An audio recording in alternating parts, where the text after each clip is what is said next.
Perfecto. animal. Muchas gracias, Mauricio, por la introducción. Un segundo, porque se me quitó ahí está, la presentación. Yo creo que ahí está, ¿verdad? Se puede ver. Sí, ahí se ve. Ok, perfecto. Ok, entonces vamos a empezar con esta charla en la que básicamente vamos a resumir cómo es que se forman los planetas. Ese es como el objetivo de quedarnos, el objetivo de aprender, digamos, el día de hoy, ¿sí? Pero antes de ver cómo se forman los planetas y ese tipo de cosas, en qué entorno se forman, vamos a ver características de planetas que ya están formados, ¿no? O sea, de qué manera detectamos estos planetas que ya están formados, que sabemos que son miles de ellos, ¿no? De los que hemos podido detectar. Entonces, vamos a ver de qué métodos o qué forma utilizamos usualmente para poder saber que existen esos planetas. Y luego que ya sabemos que existen esos planetas, pues nos toca entender cómo es que se formaron, porque hay una gran cantidad, ¿no? Parece que no es algo totalmente aleatorio o que somos especiales, por ejemplo, el sistema solar, sino que parece que sí es algo mucho más común en el universo, ¿no? Entonces vamos a ver ese tipo de cosas, ¿sí? Entonces, esta plática va a estar centrada sobre sistemas planetarios, exoplanetas, que ahorita vamos a ver exactamente qué son, y luego vamos a ver cómo se forman estos planetas en general, ¿no? La perspectiva que tenemos de cómo es que se forman. Entonces, vamos a empezar, pues, por lo que tenemos aquí en el sistema solar, ¿no? Entonces, cuando hablamos de planetas, ¿qué son los planetas, no? Es obviamente la primera evidencia o primer contacto que tenemos con lo que son los planetas del sistema solar, obviamente, ¿sí? Entonces, pues, no está de más mencionar que los planetas del sistema solar están en este orden, ¿no? Que son Mercurio, Venus, la Tierra, después tenemos a Marte, que son los primeros 4 planetas digamos, desde el centro del sistema solar, que es el Sol, que son los planetas que son rocosos, ¿no? Que tienen características muy diferentes a los otros 4 planetas que están en la parte externa del sistema solar, ¿no?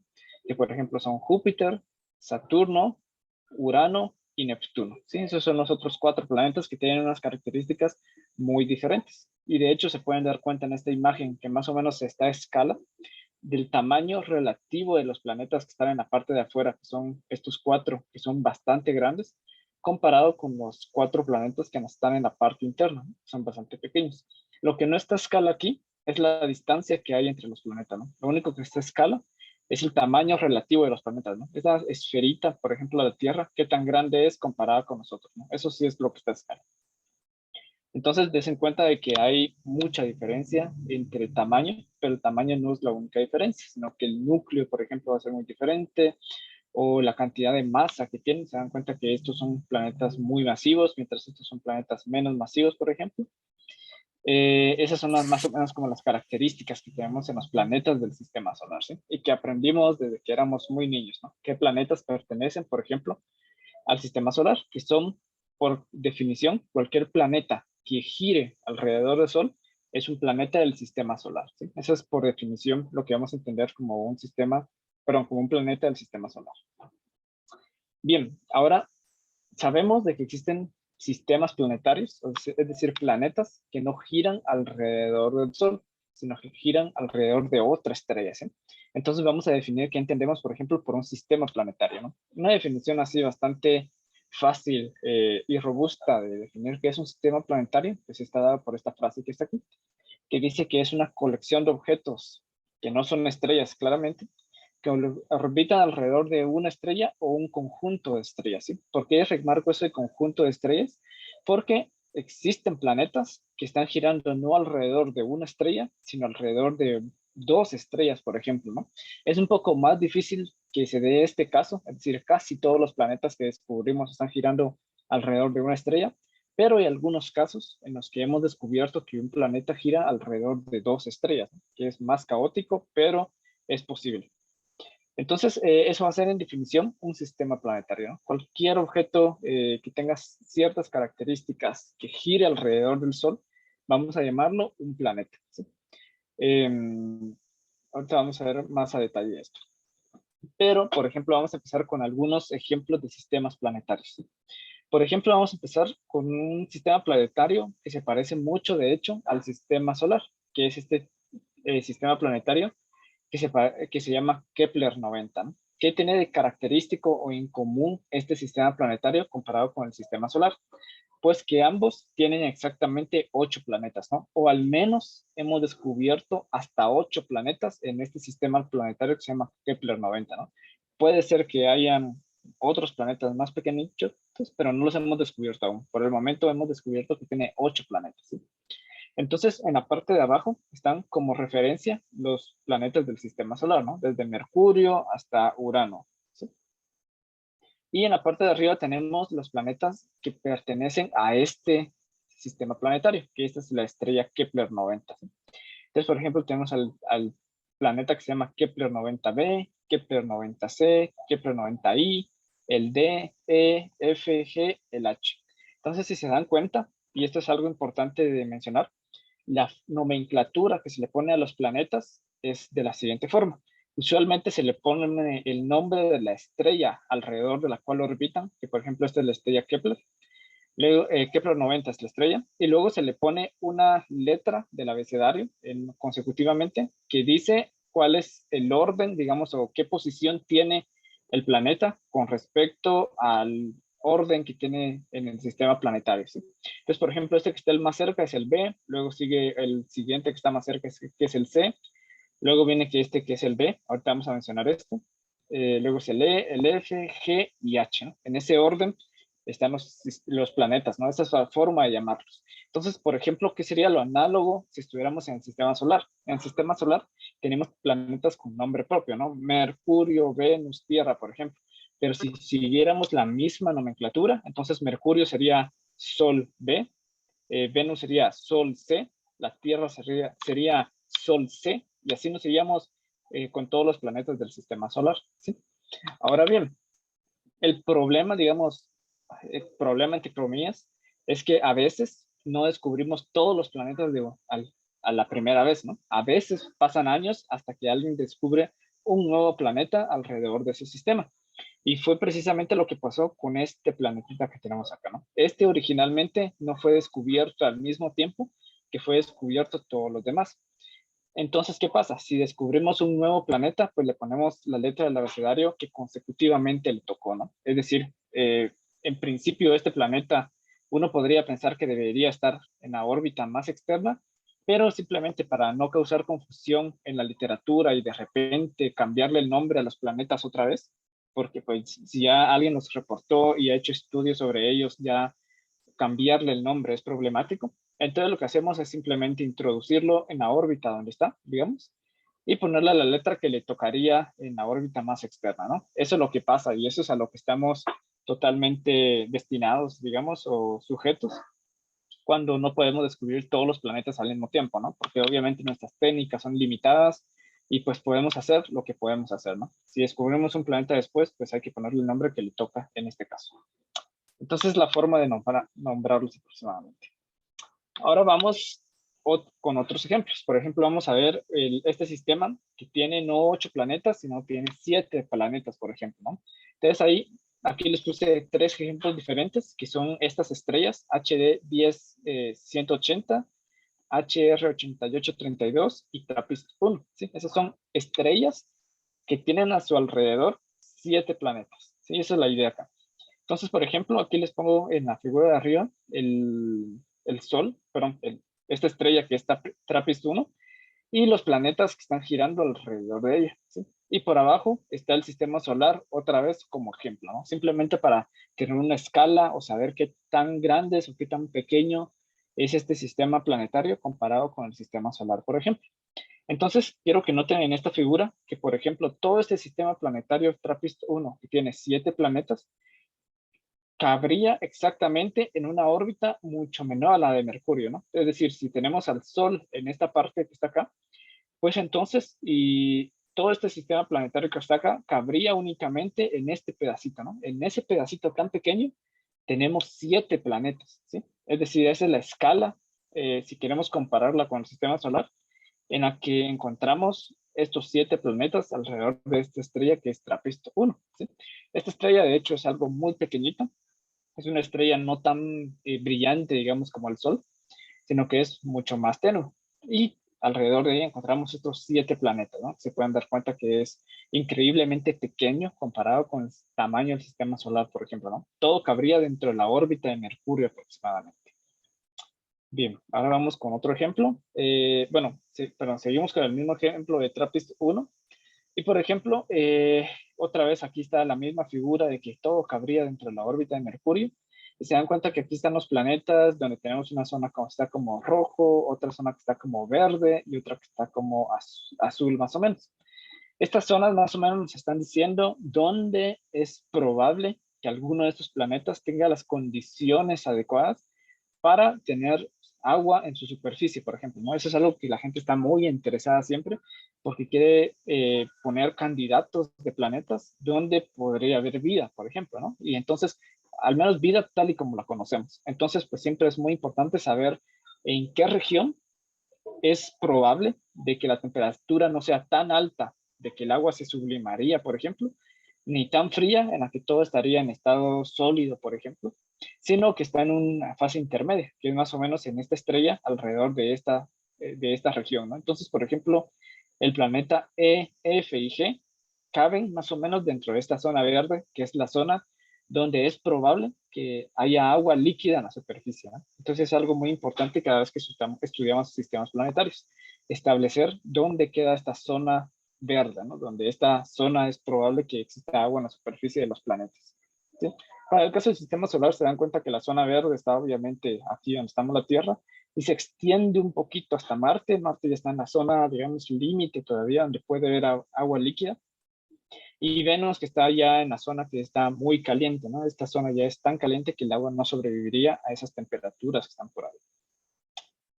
Bien, vamos con el siguiente ejemplo. Por ejemplo, vamos con sistemas planetarios que tienen 6 planetas. Por ejemplo, aquí hay 4 sistemas planetarios, Kepler 11, HD 40307, Kepler 20 y HD 34445. Otra vez, siempre la comparación es con el sistema solar, ¿no? ¿Qué tan grandes o pequeños son los sistemas planetarios que hemos descubierto comparado con el sistema solar? Entonces, este es un poquito más grande comparado con el TRAPPIST-1 que les acabo de enseñar en las diapositivas anteriores. Este sistema de Kepler 11, que es el que estamos marcando acá, es una estrella que también es un poco más tenue o menos brillante comparado con el Sol, y que todo este sistema planetario de 6 planetas cabría en una órbita más o menos entre la órbita de Mercurio, que sería esta elipse que está acá, y la órbita de Venus, que es esta que está acá, ¿no? Es como el tamaño donde cabría todo este sistema solar, perdón, este sistema planetario, que son planetas girando alrededor de la estrella Kepler 11. Entonces se dan cuenta que en esta región pequeñita relativamente al sistema solar, tenemos un sistema de 6 planetas, ¿sí? Ahora vamos con algunos otros ejemplos. Por ejemplo,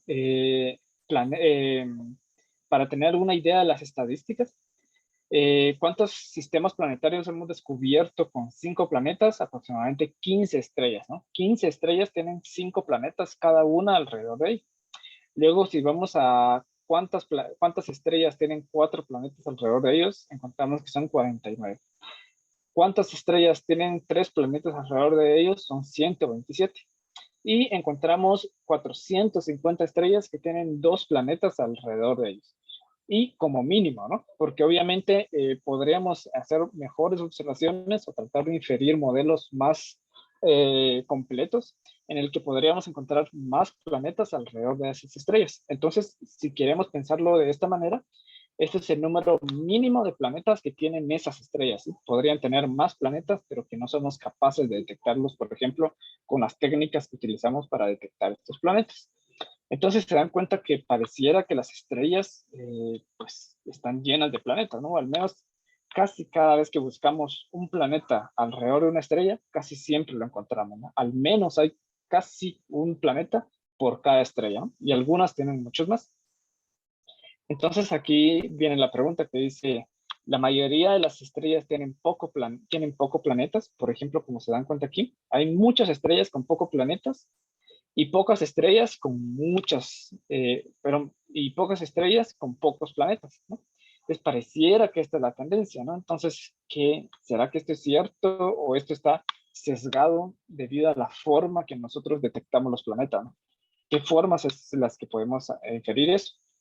Entonces, para poder entender esto, necesitamos saber qué técnicas utilizamos para detectar planetas, que son estas 5 que estoy resumiendo en esta parte. Y ahorita vamos a ver a detalle una por una, ¿sí? ¿Cuáles son el número de, cuáles son las diferentes técnicas que utilizamos para detectar los planetas? Y entonces esto es muy importante porque se van a dar cuenta que en cada método detectamos planetas que tienen ciertas características, ¿no? No podemos detectar todos los planetas. Entonces, esto nos va a ir dando una idea de qué tan sesgados estamos a descubrir planetas que solo tengan ciertas características, mientras que otros que no tienen ciertas características no los podemos descubrir. Entonces, ahorita vamos a ver a detalle todo esto, ¿sí? Entonces, por ejemplo, estas son las 5 técnicas que se utilizan para detectar planetas. Una de ellas se llama la velocidad radial, con el cual se han detectado 801 planetas. Luego está una técnica que se llama tránsitos, que se han detectado 3159 planetas, que pueden darse cuenta que es la mayoría, ¿sí?, en esta estadística. Luego podemos hacer imágenes directas de los planetas, de hecho, que son más o menos 50 planetas los que hemos detectado por esta técnica. Luego están microlentes gravitacionales, que se han detectado 89 planetas aproximadamente a través de esta técnica, y astrometría, que ahorita vamos a ver también cada una que es, se ha detectado un planeta, ¿sí? Entonces, estos datos que les estoy dando aquí están dados más o menos hasta el año pasado, que fue como cuando se hizo esta actualización importante de cómo iban las cosas hasta el momento, ¿no? Tal vez hayan datos actualizados más a la fecha, pero por ejemplo, estas eran las estadísticas hasta hace poco más de un año, ¿sí? Entonces, vamos a ver ahora cada uno de estos métodos de qué consiste. Entonces, vamos a empezar con el primero, que se llama velocidad radial, ¿sí? Entonces, vamos a ver qué características tienen los planetas que detectamos por este método, ¿sí? Que sea, cómo inferimos, cómo funciona este método y qué características tiene que tener un planeta para ser encontrado por este método, ¿sí? Entonces, por ejemplo, voy a poner esa figura, esta simulación que está ahí, o em, esta peliculita pequeña que es totalmente gráfica, que podrán darse cuenta qué es lo que tenemos aquí. Aquí tenemos una estrella, y ya tenemos alrededor de esa estrella un planeta, ¿sí? Ese planeta está orbitando la estrella, como se pueden dar cuenta, y quiero que se fijen en la onda que aparece en la parte de aquí abajo, ¿sí? Esta onda a veces se hace más corta, como la longitud de onda se hace más pequeñita, es decir, tenemos longitudes de ondas que tienden al azul, mientras que a veces se hacen más rojas o se hacen más largas, ¿sí? Es decir, que son de menos energía. Voy a poner otra vez la película para que la puedan volver a ver. Y entonces quiero que nos demos cuenta de algo. Por ejemplo, fijémonos en la estrella. En este momento se está alejando de nosotros. Ahí ya no tanto. En este momento otra vez se acerca hacia nosotros la estrella. Luego en este momento como que pasa justo enfrente.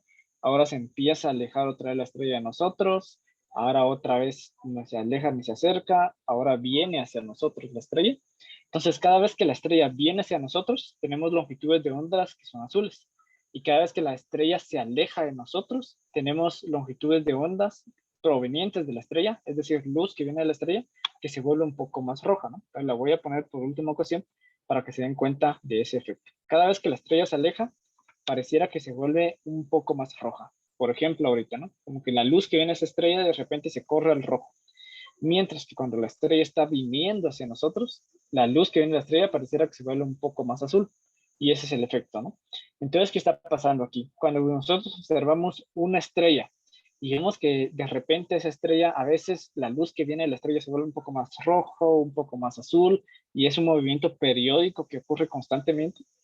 Entonces, la forma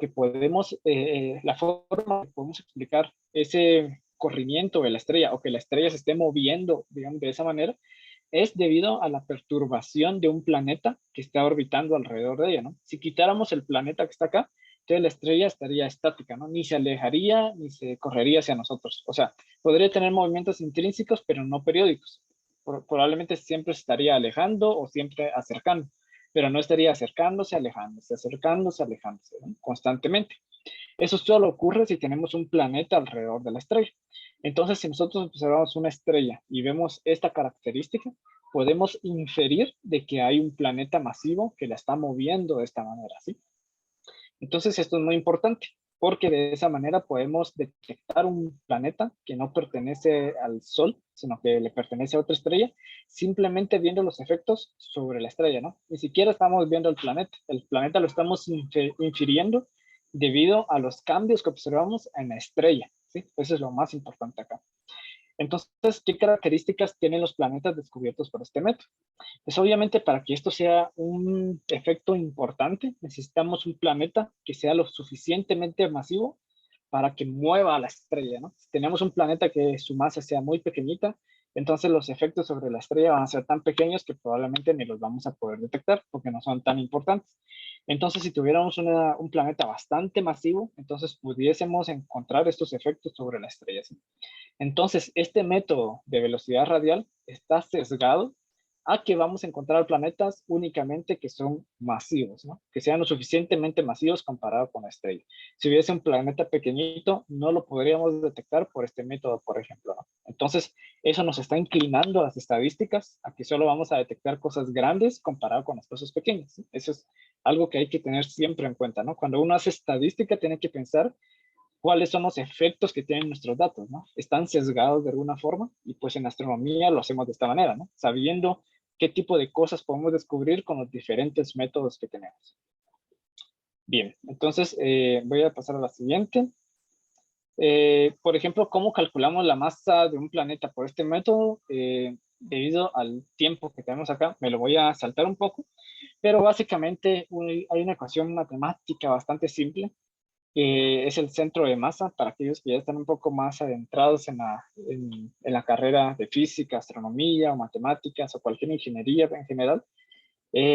Por medio de la ecuación del centro de masa, por ejemplo, uno puede inferir cuánto es la masa de un planeta, se puede detectar por este método, ¿no? Simplemente, ¿cómo estimamos la masa del planeta? Pues simplemente si sabemos la masa de la estrella, que podemos determinar de algunos otros métodos diferentes, y la velocidad a la que la estrella se está moviendo hacia adelante, hacia atrás, de esa manera podemos más o menos calcular la masa de un planeta correspondiente a este método, ¿no? Esa es más o menos la idea que tenemos acá. Pero ahorita vamos a pasarnos al siguiente método. El siguiente método, que si se recuerdan en las estadísticas que les di anteriormente, es un método que se llama tránsitos. Y este es probablemente el más famoso y el que se conoce más porque es el más utilizado y el que nos ha dado más resultados en los últimos años totalmente, ¿no? Entonces, ¿de qué consiste este método exactamente? Pues ahorita lo voy a poner a correr esta simulación, pero quiero que se den cuenta en esta figurita que está acá, que simplemente es un gráfico que nos va a decir cuánta luz estamos viendo de la estrella en términos del tiempo, ¿sí? Eso nos va a ir cuantificando cuánta luz tenemos de la estrella, ¿sí? Y qué es lo que pasa cuando tenemos un planeta que está orbitando alrededor de este sistema.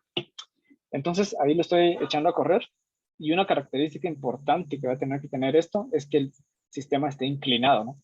Si estaba como estaba al principio, obviamente no vamos a ver diferencias. Entonces, des en cuenta qué pasó cuando el planeta se puso justo enfrente de la estrella y nosotros.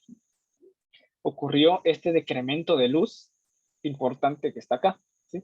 ¿Por qué? Porque simplemente el planeta al pasar enfrente a la estrella y nosotros, por ejemplo, bloqueó cierta parte de la luz que venía de la estrella y entonces ya la cantidad de luz que veíamos de la estrella de repente baja, se mantiene en un valor constante en esta parte de abajo mientras el planeta estaba pasando y luego vuelva a subir, ¿no? Es como que una mosca pasar enfrente de un foco, por ejemplo, puede ser que parte de la luz de un foco se vea atenuada, ¿no? Y si ahora en vez de una mosca paso, no sé, un objeto mucho más grande, pues obviamente la cantidad de la luz que voy a tapar es mucho mayor, ¿sí? Entonces depende de el tamaño del planeta, la cantidad de luz que yo voy a estar bloqueando cuando ocurre este fenómeno. Lo voy a poner otra vez. Des en cuenta, aquí tenemos una cantidad de luz constante y de repente cuando el planeta pasa enfrente de nosotros y la estrella, la cantidad de luz que estamos detectando de la estrella baja y cuando el planeta se sale de nuestro punto de vista, pues otra vez tenemos la misma cantidad, ¿no? Entonces, en términos básicos, esto es lo que ocurre, ¿no? Si lo queremos ver de otra manera, esto es como un eclipse, ¿sí? Está pasando, por ejemplo, en nuestro eclipse solar, pasa la luna enfrente del sol, y entonces detectamos que hay algo ahí, ¿no? Algo está bloqueando la luz del sol. Entonces, es exactamente lo mismo que está pasando en este método de tránsitos. Ahora, ¿qué características tienen que tener los planetas descubiertos por este método en particular? Pues tiene que tener algo muy importante. Por ejemplo, tiene que primero el sistema estar inclinado desde nuestra perspectiva para que esto pase, ¿sí? Porque, por ejemplo, en este sistema tal y como está ahorita, si, aunque orbitara y orbitara alrededor de la estrella, nunca pasa entre la estrella y nosotros, ¿no? Entonces, tiene que tener cierta inclinación el sistema que estamos observando para poder detectar planetas por este método, ¿no? Tiene que existir una inclinación. Esa es una de las características principales. La otra es que el planeta tiene que ser lo suficientemente grande desde nuestra perspectiva como para que bloquee una cantidad importante de luz de la estrella, ¿no? Porque si no, la cantidad de luz que va a bloquear es tan pequeña que eso básicamente no vamos a ser capaces de detectar que bajó la cantidad de luz alrededor de la estrella que estamos observando, ¿sí? Entonces, el planeta tiene que ser muy grande, por ejemplo, y estar relativamente cerca de la estrella para que bloquee la mayor cantidad de luz posible, ¿no?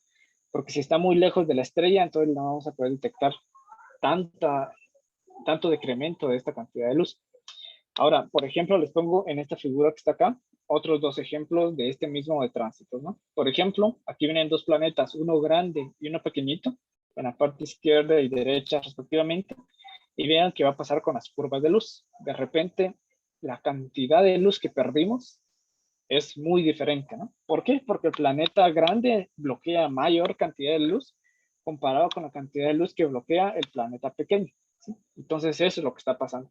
Ten en cuenta que esta cantidad de luz de repente bajó muchísimo y después volvió a su punto original, mientras que en el otro caso, como el planeta era pequeñito, pues lo que bajó la cantidad de luz es mucho más pequeña, ¿no? Entonces, debido a esta cuánta luz perdemos, nosotros podemos cuantificar más o menos de qué tamaño es el planeta, ¿no? Podemos inferir cuál es su tamaño y como más o menos la densidad de las cosas es más o menos parecida de los planetas, ¿no? Podemos inferir también su masa, ¿no? No solo podemos inferir tamaño, sino la masa también. Entonces, esta es otra característica importante de los tránsitos. Ahora, si pasamos a la siguiente, que es otra vez relacionada a tránsitos, vean esta otra simulación. En esa simulación tenemos muchos planetas alrededor de una estrella, ¿no? Y vean la curva de luz cómo se va a ver ahora. Ahí tenemos toda la luz y de repente aparece ese planeta y decae una cierta cantidad de luz eh, porque estábamos bloqueando la cantidad de la estrella. Luego pasa ese otro planeta, al mismo tiempo pasa otro planeta más pequeño, sale uno, sale el otro, y entonces la curva de luz empieza a volver mucho más caótica, ¿no? Se dan cuenta que cuando teníamos un planeta, la curva de luz era súper sencilla, algo constante, bajaba y después volvía a subir al término constante, ¿no? Ahora nuestra curva de luz es mucho más compleja. Entonces, por ejemplo, si nosotros detectamos una curva de luz parecido a esto, entonces tendríamos que ser capaces de reconstruir qué está pasando, ¿no? De reconstruir cuántos planetas necesitamos para poder explicar esta curva de luz que, por ejemplo, tenemos acá. Esto es bastante sencillo. Por ejemplo, nos damos cuenta que aquí era un solo planeta, aquí había una bajada que era debido a un planeta, otra segunda bajada que era debido a este otro planeta, luego una subida parcial, que es cuando salió solo uno de los planetas, lo voy a poner otra vez desde el principio, y luego la subida total, por ejemplo, cuando los tres planetas volvieron a salir del sistema de visión que tenemos, ¿no? Entonces, vean y correlacionan la curva de luz, por ejemplo, con el momento en que pasa cada uno de los planetas, ¿sí? Obviamente esta curva de luz se va a ir no repitiendo periódicamente porque los planetas que están más internos, o sea, los que están más cerca de la estrella, van rotando más rápido, entonces pasan más frecuentemente enfrente de la estrella, ¿no? Mientras que los planetas más externos pasan menos frecuentemente enfrente de la estrella porque van girando más lento. Entonces, todas esas características que se van mezclando a diferentes tiempos, diferentes tamaños de planeta, hacen que las curvas de luz se vuelvan caóticas, ¿sí? O sea, difíciles, ¿no? Entonces, uno tiene que ser capaz de interpretar esto y hacer modelos que logren explicar las curvas de luz que podemos observar. Pese a todo ello, incluso las curvas de luz, aunque pudiésemos, digamos, más o menos hacer modelos, resulta que son caóticas porque tenemos además ruido, ¿no? O la estrella misma tiene un brillo que no es constante, sino que un brillo que más o menos va variando con el tiempo. En intervalos de tiempo cortos, pero varían, ¿no? Entonces, realmente no se ven líneas perfectas así constante y que baje exactamente a otro valor constante, sino se ve algo así, por ejemplo. ¿Se dan cuenta? Aquí tenemos una curva de luz equivalente a un planeta que es más o menos chico. Entonces, cada puntito que está acá, esto si lo quieren pensar es como en el eje vertical es cuánta luz. Esta vamos a poner aquí como la magnitud, por ejemplo, magnitud. Perdón, me salió un poco de la pantalla, magnitud. Y, por ejemplo, este eje es el tiempo, ¿no? ¿En qué tiempo lo vamos a observar? Entonces, cada puntito que está acá es cuánta luz medimos de esa estrella, ¿no? Entonces, aparecen un montón de puntitos porque tienen mucha dispersión. Les digo que las estrellas no son exactamente constantes. Pero si tomamos como algún promedio de todos esos puntitos, nos da esos puntitos que están como en azul que está acá, ¿no? Que eso sí aparece un poco más constante. Entonces, cuando promediamos cosas, más o menos podemos ir limpiando un poco todo esto. Y resulta que el promedio, cuando lo sacamos, resulta que hay 3 puntitos que están aquí por debajo del promedio, que es más o menos este como rojo que está aquí, ¿no? Entonces así podemos inferir, aquí parece que pasó algo enfrente de la estrella y por eso de repente decayó, ¿no? Para poderlo confirmar deberíamos esperar que un tiempo después, por ejemplo, vuelva a aparecer lo mismo, ¿no? Que un tiempo después vuelva a aparecer lo mismo, porque los planetas son periódicos en el tiempo, ¿no? Entonces, por ejemplo, ese sería cómo se ve una curva de luz para un planeta chico, ¿no? Si se dan cuenta, no es tan inmediato como los ejemplos perfectos que les mostraba en las diapositivas anteriores. Por ejemplo, voy a borrar lo que tenía escrito, pero ya sabemos que el eje horizontal es el tiempo y el eje vertical es la magnitud de la estrella o la cantidad de luz, si quieren verlo así. Y este sería el ejemplo, por ejemplo, para un planeta intermedio, ¿sí? Si se dan cuenta, aquí ya es un poco más claro, ¿no? En el anterior, el planeta era tan chico que es muy difícil de detectar. Mientras que en un planeta intermedio, pues ya la forma en que decae es un poco más clara. Igual hay cierta dispersión, pero eso cuando sacamos promedios más o menos, podemos ir limpiando las cosas. Entonces aquí es claro que hubo un decremento, ¿no? Y ahora si nos vamos al siguiente caso, que es un planeta muy grande, pues esto es mucho más obvio, ¿no? Aquí tenemos eh, la curva de luz como venía, de repente decae muchísimo porque pasó algo enfrente de la estrella y nosotros, y de repente vuelve a su valor constante otra vez, ¿no? Entonces, aunque hay cierta dispersión, pues la caída es importante comparado con la dispersión que hay acá, ¿no? Entonces podemos detectar este tipo de cosas.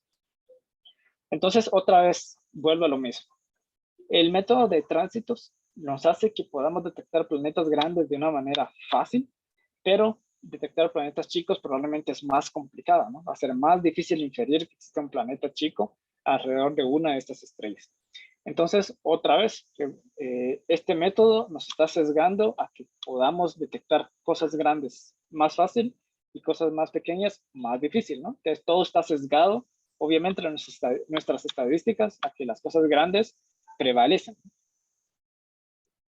Otra vez aquí está de cómo calculamos el radio de un planeta por medio de estos tránsitos, que igualmente me lo va a saltar, pero como mencionarlo, lo podemos hacer por medio de las leyes de Kepler, ¿no? Las leyes de Kepler nos sirven básicamente para poder inferir cuánto es la masa, por ejemplo, de un sistema o de un planeta, utilizando la velocidad, el periodo con que se mueve, por ejemplo, ¿no? Entonces, de esa manera podríamos hacerlo. Y aquí tenemos la respuesta. La respuesta es este señor que era Kepler, que fue el que estudió la órbita de los planetas alrededor del Sol, por ejemplo, en el sistema solar. De esa manera él pudo inferir sus 3 leyes importantes, ¿no? Que son lo que se le llaman las 3 leyes de Kepler. Entonces, por medio de este método de las leyes de Kepler, nosotros podemos inferir qué tan grande es un planeta, por ejemplo, utilizando el método de tránsitos, ¿sí? Y la masa también, obviamente. Ahora vamos al siguiente método. Este es el método de imágenes, ¿sí? Entonces, esta es una imagen directa, pero lo que estamos viendo acá no es un planeta. Lo que estamos viendo aquí es una estrella, ¿no? Aunque parezca raro, las estrellas, pues no vemos estructuras así súper definidas ni nada, ¿no? Lo único que vemos así es al Sol, que podemos ver estructuras bastante finas. Esta es una estrella que, por ejemplo, se está haciendo una imagen de ella y lo que se ve es un punto borroso alrededor de ella, ¿no? Porque las estrellas, aunque son grandes, están tan lejos que básicamente en términos prácticos son un punto desde nuestro punto de vista, ¿no? Entonces, ¿qué pasa? Para detectar un planeta alrededor de una estrella, lo que pasa es que la estrella es tan brillante comparada con la luz que está reflejando el planeta, de que estamos totalmente, cuando nuestros ojos se saturan de luz, digamos, que estamos viendo algo demasiado brillante, ni siquiera podemos ver otras cosas que están alrededor, ¿no? cuando uno se encandila totalmente. Entonces esto es lo que pasa, por ejemplo, querer hacer una imagen de un planeta, que la estrella nos encandila totalmente, entonces totalmente no podemos ver al planeta. Pero afortunadamente podemos utilizar métodos que consisten en tapar a la estrella. Entonces si sabemos dónde está la estrella, la tapamos y de repente aparece aquí un punto, ¿no? Que ese punto es un planeta, ¿no? Que está no emitiendo luz propia, sino reflejando la luz de la estrella, ¿no? Pero pues el método, como se puede dar cuenta, es bastante directo, que simplemente es agarrar una estrella, ponerle una máscara para evitar ver toda esta radiación intensa de la estrella y ver si aparece algún punto alrededor de la estrella, ¿no? Y en algunos casos ha aparecido un punto y pues ese punto pues interpretamos como un planeta porque tiene ciertas características y además va orbitando y podemos seguir sus órbitas, ¿no? No simplemente aparece siempre en el mismo lugar. Entonces este es el tercer método, que es el método de imágenes, básicamente, ¿no? Que se dan cuenta que no tiene nada extraño, ¿no? Es hacer una imagen, pero teniendo en cuenta de que la estrella hay que taparla porque si no, se encandila totalmente. Ahora, otra vez, en este método de imágenes, ¿qué características tienen los planetas descubiertas, por ejemplo, por este método? Pues obviamente, ¿qué características tiene que tener un planeta? El planeta, obviamente, para detectarlo necesitamos tapar la estrella. Entonces necesitamos que, digamos, la cara que estamos viendo sea más o menos como suficientemente grande como para que podamos detectar la luz, ¿no? Obviamente, si el planeta estuviera como por la parte de atrás de la estrella, por ejemplo, en el momento que lo hacemos, no lo vamos a poder detectar, ¿no? Pero como en el ejemplo este que está en este videíto que aparece como por acá, pues obviamente sí lo podemos ver, ¿no? Claramente. Entonces podemos detectar por este método también planetas pequeños, ¿no? Siempre, obviamente los planetas pequeños va a ser un poco más difícil porque al ser más pequeños, el punto que va a aparecer va a ser incluso más pequeño, ¿no? Entonces va a ser complicado también. Entonces este método, aunque no es tan drástico como los otros métodos, pues obviamente también nos sugiere de que es más fácil detectar un planeta más grande porque aparecería un punto más grande y más evidente que, por ejemplo, un planeta más pequeño, cuyo punto sería tan pequeño que en algunos casos lo podríamos confundir con ruido, por ejemplo, ¿no? O no tener suficiente luz de tal manera que nosotros diríamos, no estoy tan seguro de que este sea un planeta y que no lo confirmemos como planeta, ¿no?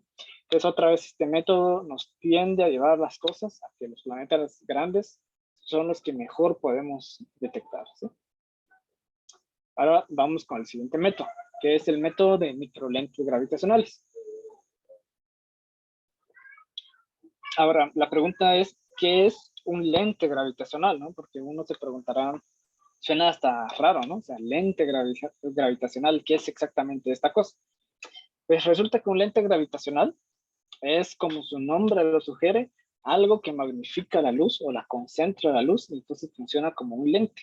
Pero no es un lente como tal porque estamos utilizando algún objeto del universo que funciona como una lente, ¿sí? Entonces, por ejemplo, vamos a hacer el siguiente dibujo. Por ejemplo, vamos a imaginar que nosotros estamos aquí en la Tierra, entonces voy a dibujar como un ojo acá viendo para allá, y que tenemos un objeto aquí que está emitiendo luz, ¿no? Lo voy a hacer de otro color para que salga esto mejor. Por ejemplo, tenemos un objeto que aquí que está emitiendo luz en todas las direcciones, ¿sí? Entonces, ¿qué pasa? Por ejemplo, este objeto que es una estrella, por ejemplo, está emitiendo luz en aquella dirección y pues se va hacia el infinito y pues nunca podemos detectar esa luz, ¿no? Obviamente esa estrella también está emitiendo luz en nuestra dirección, por ejemplo, y entonces nosotros la podemos detectar fácilmente. Pero, por ejemplo, también está emitiendo un rayo de luz que va como en aquella dirección, que nunca viene hacia la Tierra, entonces no lo podemos detectar de ninguna forma, ¿no? Entonces, esto es lo que usualmente pasa, ¿no? Nosotros solo podemos detectar una pequeña fracción de luz, que en este caso sería este conito, digamos, lo podemos dibujar como un cono o este rayo de luz, comparado con la luz que está emitiéndose en todas direcciones de una estrella, por ejemplo, ¿no? Pero, ¿qué pasa? A veces resulta que hay algún objeto entre nosotros y, y la estrella que estamos observando, o la galaxia que estamos observando, ¿no? Más bien. Entonces, por ejemplo, este objeto puede ser muy denso y muy masivo. Entonces, lo que nos enseñó la teoría de relatividad general de Einstein es que la gravedad funciona de una manera diferente a como, por ejemplo, nos la había enseñado Newton, sino que la gravedad también puede distorsionar el espacio-tiempo y también puede modificar la trayectoria de la luz cuando se mueve eso en el espacio, por ejemplo. Entonces, por ejemplo, si tenemos un objeto muy denso, que podría ser un mini agujero negro, por ejemplo, o un objeto bastante masivo y denso, resulta que un rayo de luz que, por ejemplo, lo voy a dibujar, eso es un poco exagerado, pero funciona para nuestros términos. Por ejemplo, este rayo de luz que se va a ir para allá al infinito y que nunca iba a llegar a nosotros, nunca lo vamos a poder detectar. Pero resulta que este objeto, como puede atraer rayos de luz o modificar la trayectoria de los rayos de luz, entonces voy a dibujar qué es lo que pasa. Este rayo de luz se va a ver como desviado por efectos de la gravedad de este objeto que está acá, y por ejemplo puede llegar hacia nosotros. Lo mismo ocurriría si por ejemplo este rayo de luz que se va a ir al infinito y por efectos de gravedad de esto es como atraído y se viene hacia nosotros. Entonces, ¿qué está pasando? Este objeto está funcionando como una lente porque está magnificando o está simplemente concentrando mucha luz en una región pequeña que, por ejemplo, podría coincidir con la región a donde estamos nosotros en el planeta Tierra. ¿Sí? Entonces, eso básicamente es como el funcionamiento de una lente y ese es el efecto que está haciendo este objeto muy masivo, que porque la gravedad modifica también la trayectoria de la luz, hace que esto funcione como una lente, ¿no? Eso, a grandes rasgos, es un lente gravitacional, ¿sí? Un objeto muy masivo que modifica la luz y entonces como la trayectoria de la luz y esa trayectoria de la luz se ve a veces reflejada o concentrada en nuestra dirección y por lo tanto, pues nosotros vemos las cosas más grandes, con mayor luz, por ejemplo, y podemos utilizar este método. Ahora, ¿cómo este método nos sirve, por ejemplo, para detectar exoplanetas? ¿Qué tiene que ver eso con exoplanetas? ¿Sí? ¿Y por qué le decimos microlentes gravitacionales y no solo lentes gravitacionales como es lo que les acabo de explicar? ¿Sí? Entonces, para poder entender esto, vamos a poner el siguiente videito de una mini lente gravitacional. Vamos a poner este videito varias veces porque hay muchas cosas que explicar acá. Por ejemplo, aquí tenemos una estrella, por ejemplo, está emitiendo luz en todas las direcciones y de repente pasa otra estrella entre nosotros, que por ejemplo aquí va a estar la Tierra, este punto es la Tierra, por ejemplo, hasta lo voy a poner otra vez porque está pasando bastante rápido, esa va a ser la Tierra, por ejemplo, otra vez lo voy a colocar, y este punto amarillo es una estrella que por ejemplo está muy lejos, ¿no? Y ese otro punto que viene viajando es otra estrella en la cual vamos a tratar de detectarle un exoplaneta, ¿no? Esta es la estrella en la que vamos a intentar detectar este exoplaneta pequeñito que está ahí, ¿no? Y para eso utilizamos como referencia otra estrella que esté más lejos y que esté emitiendo luz. Entonces, ¿qué pasa? Voy a poner otra vez esta película porque les digo que pasa bastante rápido. Quiero que se fijen en esta curva de luz. Aquí tenemos cuánta luz estamos observando en términos del tiempo. ¿Sí? Entonces, parece que estamos observando una cantidad de luz, pero cuando esto se acerca, de repente aumenta la cantidad de luz que estamos observando. ¿Por qué? Porque la estrella esta está concentrando luz en nuestra dirección, así como habíamos dicho que funciona un lente gravitacional. ¿No? Cuando tenemos algo entre un objeto y nosotros, puede ser de que la gravedad sea lo suficiente como para aumentar la cantidad de luz que se ve concentrada en nuestra dirección. Entonces, por ejemplo, aquí va aumentando la cantidad de luz porque este objeto está concentrando la luz en nuestra dirección. Ahora, creo que a esto se le puede poner pausa por aquí. Perdón. Voy a poner pausa más o menos en un punto muy importante. Ahí va otra vez. Entonces ahí va aumentando la cantidad de luz que estamos observando porque ese objeto que va pasando entre nosotros y la otra estrella hace que esté concentrando la luz. Ok. Y dense cuenta, que tenemos la cantidad de luz que va aumentando porque este objeto pasó entre nosotros y la otra estrella. ¿Sí? Pero además aparece este pico muy pequeñito que está ahí, que se dan cuenta es algo súper pequeño comparado con la cantidad de luz que aumenta debido a la estrella o este objeto que estaba pasando entre la otra estrella y nosotros. ¿Sí? Entonces, este piquito que está aquí es el efecto que tiene este planeta que está acá para concentrar la luz también, ¿no? Así como la estrella a la que pertenece está concentrando la luz y está funcionando como un lente gravitacional, resulta que este planeta pequeñito también puede hacerlo, ¿no? Obviamente como su gravedad es más pequeño, sus efectos son mucho más pequeños también. Entonces este piquito que apareció ahí es el efecto de este otro planeta que está girando alrededor de esa estrella, que como en conjunto funciona como un lente gravitacional. ¿No? Les voy a poner la película como última vez para que la puedan ver más a detalle y puedan ver ese pico que justamente aparece ahí cuando la estrella va pasando en el lugar apropiado, ¿no? como que ahí están los efectos de la estrella, aparece el efecto del pequeño planeta, y después la estrella se va, y entonces la luz de la otra estrella otra vez regresa al punto constante, ¿no? O a la cantidad que usualmente siempre medimos. Entonces se le llama microlente gravitacional porque se dan cuenta que sus efectos son muy pequeñitos comparados con un lente gravitacional que es mucho más importante cuánta luz concentra, ¿no? Entonces esas pequeñitas perturbaciones las podemos interpretar como un exoplaneta, ¿no? Que estaba alrededor del objeto que funcionó también como una lente gravitacional. Entonces eso es un poco más complejo, pero esa es la idea detrás de esto. Y finalmente tenemos el método de astrometría.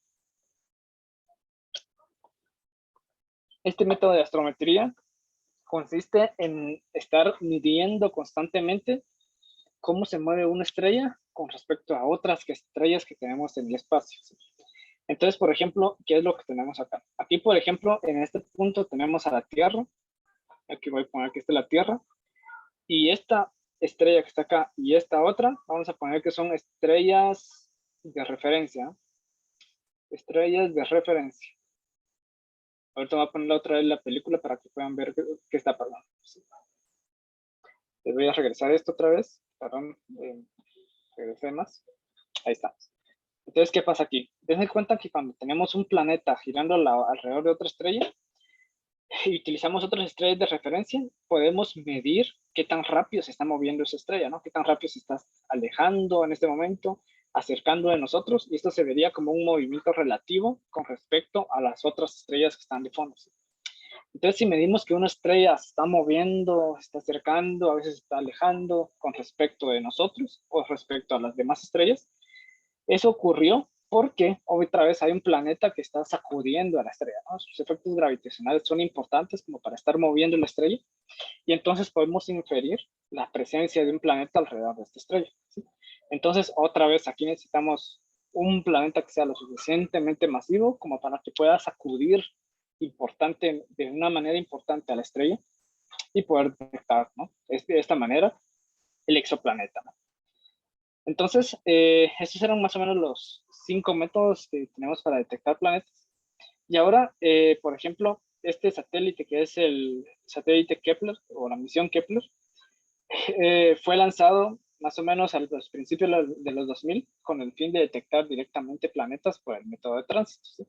Entonces se dan cuenta que más o menos aquí tenemos en esta gráfica cuánto es el número de exoplanetas que se habían descubierto alrededor de los años, ¿no? Desde el 95 que se empezaron a descubrir los primeros y de repente las estadísticas eran estas, ok, en 2001 se descubrieron tantos planetas y así íbamos, y de repente en el 2014 hubo un boom de exoplanetas que logramos descubrir o confirmar. ¿Y a qué se debió ese boom? Ese boom se debió debido a que lanzamos o se lanzó este satélite Kepler, cuyo fin era detectar planetas por el método de tránsito, ¿no? Entonces, como ya tenemos una misión encargada directamente de hacer eso, pues logramos hacer esto de una mejor manera y el número de exoplanetas que se habían descubierto hasta la fecha, pues se duplicó o triplicó considerablemente, ¿no? Simplemente en un año, debido a que un solo satélite nos ayudó a hacer eso por medio de este método. Otra vez aquí pueden ver cuántos planetas se habían descubierto alrededor de los años, más o menos. Aquí tenemos 2014, que fue cuando se empezaron a liberar los primeros datos de Kepler. Luego en 2015 no se descubrieron tanto porque Kepler estuvo recolectando datos otra vez. Y en el 2016 se hizo público otra vez la cantidad de datos que habían sido procesados, analizados, y otra vez hubo otro boom de exoplanetas que se habían descubierto. Entonces estos dos picos grandes aquí son gracias a este satélite Kepler que fue puesto en órbita con el único fin de detectar exoplanetas alrededor de otras estrellas. Entonces ese gran pico que ven ahí es el logro de esta misión Kepler. ¿Sí? Ahora, sabemos que hay planetas allá afuera, ¿no? Ya nos quedó claro de que hay muchos planetas con muchas características diferentes y la pregunta es ahora cómo se forman, ¿no? Por ejemplo, poniendo un poco en perspectiva todos los planetas que más o menos se han descubierto a escala, Es decir, aquí tenemos planetas grandotes, o sea, pocos planetas grandotes, luego muchos como intermedios y luego algunos pequeños también. Entonces aquí está puesto como en escala más o menos. Y al mismo tiempo se están poniendo los planetas del sistema solar como referencia, ¿no? Por ejemplo, Júpiter está como por acá, Neptuno estaría como acá en tamaño, digamos, comparado con otros planetas del sistema solar, pero fuera del sistema solar, que también se han descubierto, ¿no? Entonces ahora la pregunta es, ya sabemos que hay planetas allá afuera, ¿no? Ya nos quedó súper claro. La idea ahora es preguntarnos cómo es que se forman estos exoplanetas. Entonces, por ejemplo, acá tenemos otra vez unas estadísticas relativas. Perdón, aquí no sé qué pasó, como que la leyenda se traslapó un poco. Pero aquí nos dice cuántos planetas de qué tamaño se han descubierto más o menos, ¿no? En términos del tamaño de la Tierra.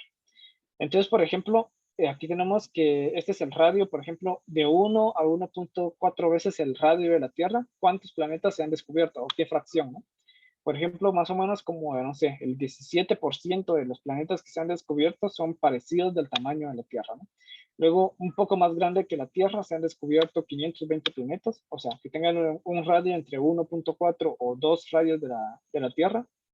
Y esos son más o menos como un 25% aproximadamente del total, ¿no? Y así pueden ver más o menos ustedes la estadística de cuántos planetas se han visto allá afuera en otros lados. Entonces aquí tenemos además una estadística de colocar como cuántos planetas se han descubierto en términos de qué tan cerca o qué tan lejos están de su estrella y cuánto es el tamaño de estos planetas, ¿no? Entonces, por ejemplo, a alguien se le ocurrió hacer este gráfico de colocar un planeta descubierto, dependiendo cuánto era su tamaño, es decir, aquí era una vez el radio de la Tierra, 4 veces el radio de la Tierra, así, versus el periodo alrededor de la estrella que están orbitando. O en otras palabras, qué tan lejos están, ¿no? A mayor periodo, más lejos está el planeta de su estrella. Entonces a alguien se le ocurrió hacer esta estadística y resulta que esta es una nube de puntos que resulta, ¿no? Entonces, por ejemplo, un punto que está acá nos dice, ok, este es 3 veces más grande que la Tierra, por ejemplo, y que tiene un periodo o está 100 veces más lejos de la Tierra con respecto a pero el periodo, ¿no? Más bien, el periodo de este planeta alrededor de su estrella es 100 veces más grande comparado con un año, por ejemplo, ¿no? O en términos de días aquí más bien. Entonces, esto es aquí, la estadística que se han encontrado. Entonces, algo importante de notar acá es que se dan cuenta que hay como una región acá donde pareciera que no hay planetas con estas características, ¿no? O sea, pareciera que no hay planetas pequeños, porque recuérdense que mientras más abajo estamos de este eje, más pequeño es el planeta, parece que no hay planetas pequeños que estén lejos de su estrella, ¿no? Pareciera que es una característica. Ahora, ¿qué tan confiables estamos de que esto sea cierto o no? Una cosa a tomar en cuenta es que si existiera un planeta con, por ejemplo, que estuviese en esta característica, es decir, pequeño y lejos de su estrella, sería muy difícil de detectar, ¿no? De tal manera que no estamos totalmente confiados de que no existan planetas pequeños lejos de su estrella. ¿Por qué? Porque sabemos que nuestros métodos están sesgados a detectar únicamente planetas bastante grandes, ¿no? Como son estos que están acá, por ejemplo, o muy cerca de su estrella. Entonces, todo este agujero que está aquí de planetas que parece que no hemos detectado, parece que ser, o nos sugiere al menos, que nuestras técnicas que utilizamos para detectar planetas no son capaces de detectar planetas aquí, ¿no? Pero entonces no podemos decir una cosa u otra, ¿no? Puede ser que de verdad esto sea algo físico, que no existan estos planetas con estas características, pero al mismo tiempo sabemos que nuestras técnicas son muy difíciles de que puedan encontrar algo aquí, ¿no? Entonces ambas cosas podrían estar jugando acá, o solamente una de ellas, ¿no? Descubrir cuál es finalmente la respuesta, pues es complicada, simplemente podemos decir qué está pasando, ¿sí? Ahora, finalmente, esto que era de la zona habitable que les mencionaba al principio de la plática, que era simplemente de dónde podemos poner un planeta para que más o menos tenga las condiciones apropiadas de agua en su superficie, por ejemplo, ¿no? Entonces, por ejemplo, estas son diferentes estrellas con diferentes temperaturas, por ejemplo, a 7000 grados centígrados, 6000 grados centígrados. El Sol está más o menos por aquí, como un poco menos de 6000 grados centígrados en la temperatura en su superficie. Y así nos podemos ir hacia abajo, ¿no? Entonces, si la estrella es poco brillante, esta región que está aquí como verde, que es la zona habitable, entonces cada vez está más cerca de la estrella, ¿no? Porque si nos vamos muy lejos, entonces la temperatura es suficientemente baja como para que todo el agua esté en estado sólido, por ejemplo, ¿no? Y si estamos muy cerca, entonces todo el agua se evaporaría por los efectos de la temperatura de la estrella. Ahora si nos vamos a una estrella que es un poco más caliente, por ejemplo, entonces esta zona apropiada, que es la zona habitable, pues está un poquito más lejos, ¿no? No está tan cerca de la estrella. Y mientras más brillante sea la estrella, por ejemplo, esta es una cosa grandísima de 7000 kelvins y caliente, entonces la zona habitable pues está un poco más lejos, ¿no? Está hasta como por acá, por ejemplo, que es la zona donde podríamos poner un planeta para que tenga suficiente, para que tenga agua vida en su, perdón, para que tenga agua en su superficie, ¿sí? Muy cerca se evaporará. Entonces, todo depende de la estrella que estamos analizando actualmente. Aquí tenemos algunos planetas en la zona habitable que se han descubierto. Se dan cuenta que es una gran cantidad de planetas. O sea, no hemos descubierto un planeta o pocos planetas, sino que hemos descubierto muchos planetas que caen dentro de la zona habitable de la estrella a la que pertenecen, ¿no? Entonces, sí es una cantidad importante de planetas que se han detectado. Y se me está acabando un poco el tiempo y para no alargar esta plática, vamos a pasar esta diapositiva bastante rápido. Pero la idea detrás de esto, de cómo se forman los planetas, es la siguiente, ¿sí? Resulta que tenemos una nube de gas y polvo en el espacio que está de repente, que es muy masiva y fría, y de repente se empieza a colapsar y a hacerse más pequeña, ¿no? Esta nube de polvo se va colapsando, se va volviendo como turbulenta, y entonces se dan cuenta que aquí se volvió demasiado turbulenta, ¿no? Hay regiones muy pequeñas, muy densas, que cada vez están colapsando en cosas más pequeñas incluso. Esas zonas más pequeñas finalmente empiezan a formar estrellas y las estrellas cuando se forman, resulta que no se forman así como esféricamente alimentándose de todos lados, sino se forman a través de un disco que se está formando alrededor de ella, ¿no? Este disco está alimentando la estrella, pero no cae todo el disco hacia la estrella. Este disco, pues alguna parte del disco permanece acá y no se va a caer hacia la estrella cuando se está formando, y todos esos escombros que quedan del disco es lo que finalmente se va a empezar a aglutinar en pedazos más grandes y formar planetas como los del sistema solar, por ejemplo. Entonces, por ejemplo, esto que es la formación planetaria, también le podemos llamar la formación estelar, ¿no? O sea, cualquiera de las dos cosas. Un planeta se forma al mismo tiempo que se forma su estrella a la cual pertenece. No es como que el planeta se forme después o antes, no. El proceso es exactamente al mismo tiempo, ¿sí? Entonces, así es una representación artística de un disco, por ejemplo, de mucho material girando alrededor de una estrella. Y se dan cuenta que hay algunos granos o algunos pedazos de polvo que se van haciendo cada vez más y más grandes, ¿eh? Entonces, déjenme terminar con este videito eh, que nos muestra más a detalle esto. Aquí tenemos una representación, obviamente, hecha a computadora de un disco protoplanetario, donde tenemos gas y polvo girando alrededor de un objeto denso que es una estrella que se está formando recién, ¿no? Entonces se dan cuenta que este disco de gas y polvo de repente empieza a poner como grumoso o empiezan a aparecer zonas muy densas y de repente por acá, en esta región, se está empezando a formar como un planetita, si es que lo logran ver, ¿no? Conforme esta órbita más o menos. Entonces ese planetita que se empieza a formar, se forma debido a los escombros que están girando alrededor de la estrella.